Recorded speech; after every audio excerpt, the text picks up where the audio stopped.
오늘 본문은 베델 사람들이 7장 1절과 3절에서 질문했던 예루살렘 성전 파괴를 기념해 5월에 애곡하며 근신하는 금식을 계속해야 하는지에 대한 하나님의 응답입니다. 그러나 직접 하나님은 답을 주시지는 않으십니다. 대신 유다 백성이 포로 생활 동안 지켜왔던 넷째 달, 다섯째 달, 일곱째 달, 열째 달의 슬픔의 금식이 변하여 기쁨과 즐거움과 희락의 절기로 변환될 것이라고 말씀하십니다. 이는 회복과 은혜가 있을 것이라는 예언적 약속을 주시는데요. 이들 금식은 모두 이스라엘의 비극적인 재앙을 기념하는 금식입니다. 넷째 달의 금식은 예루살렘 성벽이 바벨론 군에 의해 함락된 사건을 말하고 있고요. 다섯째 달의 금식은 예루살렘 성전이 파괴된 날을 잊지 않고 기념하기 위함이었습니다. 일곱째 달은 금식이 두 가지가 있습니다. 하나는 광야 시대부터 있었던 7월 10일의 대속죄일 금식이었고요.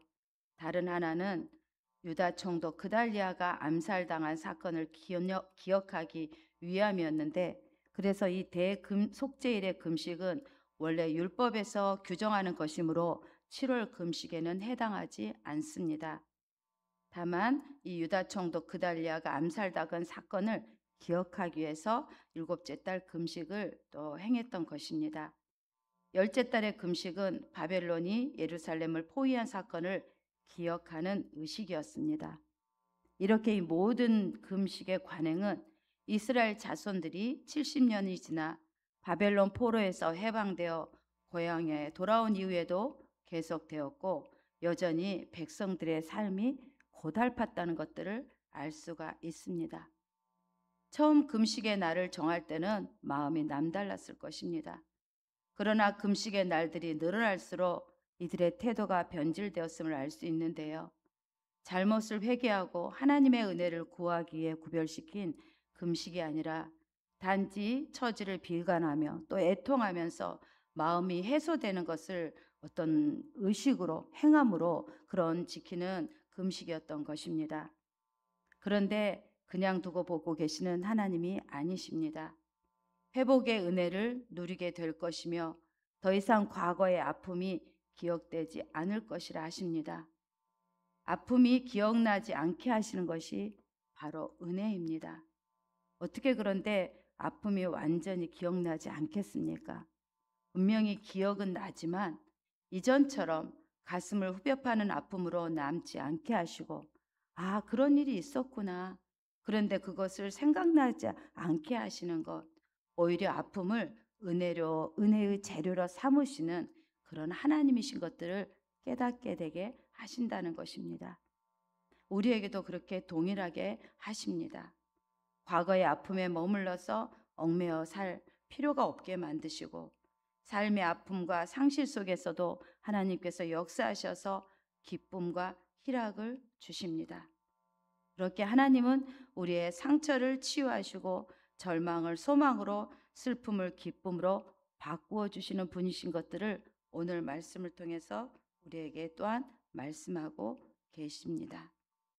한 번은 기도할 때 하나님께서 저에게 빛바랜 사진첩이란 단어를 생각나게 하셨습니다. 하나님, 왜 이 단어를 생각나게 하십니까? 제가 여쭈었습니다. 그럴 때 하나님께서 과거에 매달리지 말라는 뜻으로 말씀하신 것을 알게 되었습니다. 우리는 반성하기 위해서 과거를 돌아볼 필요는 있습니다. 그러나 과거가 현실을 왜곡하게 만들고 더 나은 미래로 도약을 하지 못하게 막아선다면 속히 청산해야 되고 매달려서는 안 된다는 것입니다. 비통한 과거에 매여 현재를 허망하게 보내고 미래까지 망칠 것이 아니라 축복의 선언을 하시고 더 이상 과거로 인해 슬퍼하거나 애통하지 말라고 말씀하시는 주님을 바라보고 여호수아처럼 용기 내어 나아가야 한다는 것입니다. 그런데 경험상 아픔을 잊게 하신과 동시에 기쁨이 주어지지는 않는 것 같습니다.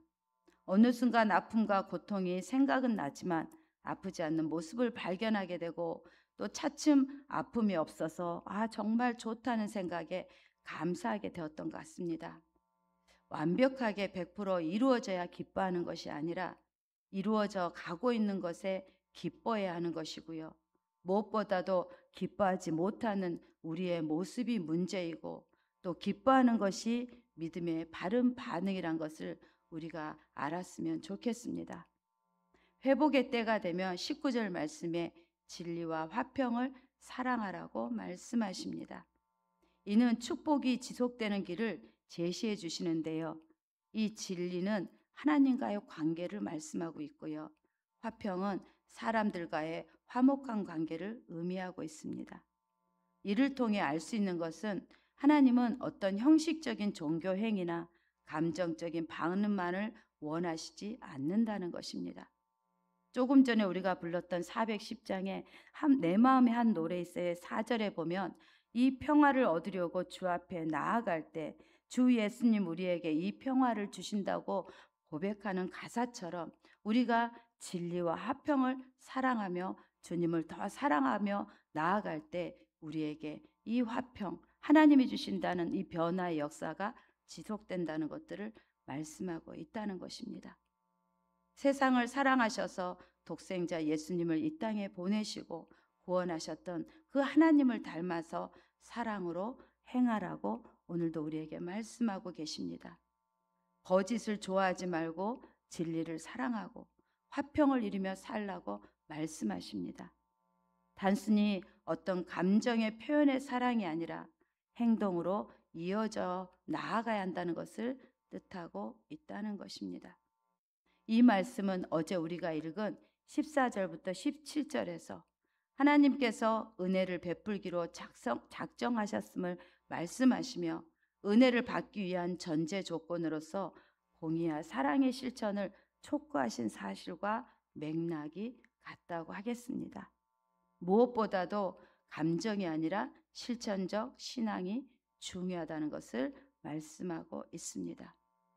사랑할 사람을 사랑하지 못하고 미워할 것을 사랑하는 죄를 회개하며 그것에서 돌아서고 또 갈등의 문제들과 피 흘리기까지 싸워 이길 때 진정한 기쁨과 희락을 맛보게 될 뿐 아니라 또 그것이 지속될 것이라고 말씀하십니다. 더 이상 과거 이스라엘 백성들처럼 후회와 절망의 나날을 보낼 필요가 없다고 하십니다.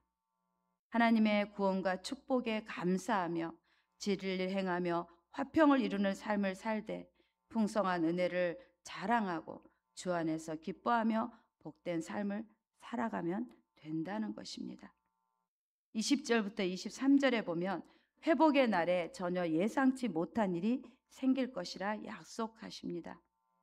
여러 나라에서 수많은 사람이 예루살렘으로 몰려올 것이고 사람들이 서로 우리가 속히 가서 만군의 여호와를 찾고 여호와께 은혜를 구하자라고 권할 것이며 또 다른 성읍의 주민이 나도 가겠노라고 응답할 것이라 하십니다.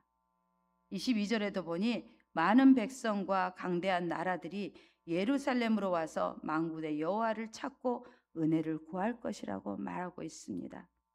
여기서 은혜를 구한다는 말을 문자적으로 해석하면 여호와의 얼굴을 달아지게 하기 위함이라고 합니다. 저도 이 표현을 처음 알았는데요. 이 말씀은 무엇이냐?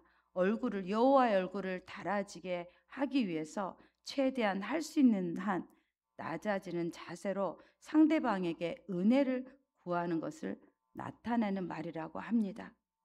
즉 은혜는 겸손한 자, 하나님을 간구하는 자, 무릎 꿇는 자가 받게 된다는 뜻입니다. 하나님을 모르는 자가 과연 스스로 겸비할 수 있을까요? 할 수 없습니다. 그래서 여호와를 찾고 은혜를 구할 수 있는 일은 오직 성령님의 역사입니다. 하나님과 관계없이 살던 많은 이방인들이 여호와를 열정적으로 찾고 예배하며 기도하는 놀라운 일이 일어나는 것도 성령님의 강권하심 때문입니다. 이 은혜를 구하는 것을 영어로 인트리트라고 썼는데요. 이 말은 애원하다, 간청하다입니다. 자신들에게 절박하게 필요한 것이 무엇인지 알게 되었다고 말을 합니다. 그래서 그들이 속히 간다고 하는데요. 이렇게 마음과 발걸음을 움직이게 하시는 분이 바로 하나님인 것들을 말씀하고 있습니다. 다만 기도하고 진리와 화평을 사랑하며 그 하나님을 또한 사랑하는 자리에 있다면 하나님께서 이렇게 일하신다는 것들을 말씀하고 있습니다. 이렇게 놀라운 회복이 이스라엘에 그치지 않고 모든 민족을 향하고 있음을 의미하는데요. 이는 아브라함의 언약의 성취이며 메시아 왕국의 모습과도 연결되고 있습니다. 예루살렘이 세계의 중심지가 될 것이다. 유다를 축복하는 날에 세계 곳곳의 사람들이 자발적으로 예루살렘에 모일 것인데 단순히 지리적 이동을 넘어 영적 변화가 일어나는 것을 말씀하고 있습니다. 우리가 세상의 관점에 보면 신자와 비신자 사이의 어떤 삶의 차이들, 또 성도들 간의 사이에서도 왜 누구는 복을 받는 것 같은데 왜 나는 이렇게 부족할까? 이해되지 않는 부분이 참 많습니다. 어떤 기준으로 하나님은 이런 일들을 행하실까? 하나님의 뜻은 무엇일까? 참 의구심이 들기도 합니다. 그러나 중요한 것은 회복의 중심에 하나님을 경외한 자가 있다는 사실입니다. 하나님의 나라는 당신을 경외하는 자를 중심으로 세워지기에 우리는 복된 자입니다. 우리의 복된 그 삶을 통해서 또 우리의 일가 친척들이 구원을 받는 역사도 일어나게 된다는 것을 알 수가 있습니다. 주님의 형상으로 변화되기 위해 진리 위에 세워져야 하고요. 진리를 표대로 삼고 우리는 살아가야 합니다. 23절에 보니 그날에는 말이 다른 이방 백성 10명이 유다 사람 하나의 옷자락을 잡고 말하기를 하나님이 너희와 함께 하심을 들었나니 우리가 너희와 함께 가려 하노라라고 하는 놀라운 일이 일어날 것이라 말합니다. 구약 성경에서 숫자 10은 종종 그 전체 또는 가득함을 의미합니다. 그런데 여기서 주목할 것은 유다 사람 하나라는 표현입니다. 해석상 많은 논란이 일기도 하는데요. 이 말씀이 이사야 11장 10절 말씀에 그날에 이새의 뿌리에서 한 싹이 나서 만민의 기치로 설 것이요 열방이 그애로 돌아오리니라는 말씀에 비추어 볼 때 이 유다 사람 하나는 유다 자손으로 나실 예수 그리스도를 가리킨다고 볼 수 있다는 것입니다. 왜 많은 이방 사람들이 예수 그리스도의 옷자락을 붙잡고 매달릴까요? 하나님이 함께 하심을 들었기 때문입니다. 하나님을 모르는 이들이 하나님의 때에 하나님을 찾고 은혜를 구하게 되고 임마누엘 하나님을 깨닫게 될 것이라 말씀하십니다. 무엇보다도 하나님의 자녀들에게 주신 회복이 단지 개인의 자유의 치유에 그치지 않고 공동체를 넘어 열방에까지 확장하게 되는 모습을 통해서 하나님의 일하심을 보게 됩니다. 또한 유다 공동체도 단지 자신들의 어떤 부흥만을 리바일만을 그치지 않고 이방 백성을 하나님께 인도하는 통로로서의 역할도 잘 감당했음을 알 수가 있습니다. 오늘 우리에게도 동일하게 말씀하십니다. 우리 교회 공동체가 이렇게 작은 예루살렘이 되길 바라시는 하나님의 뜻이 있다는 것입니다. 새생명 축제가 며칠 남지 않았는데요. 우리가 복음을 지속적으로 전하며 또는 세상의 빛과 소금 되어 하나님이 함께 하심을 보여주는 증거자의 삶을 사는 우리 구포교의 귀한 성도님 되기를 또한 축복합니다.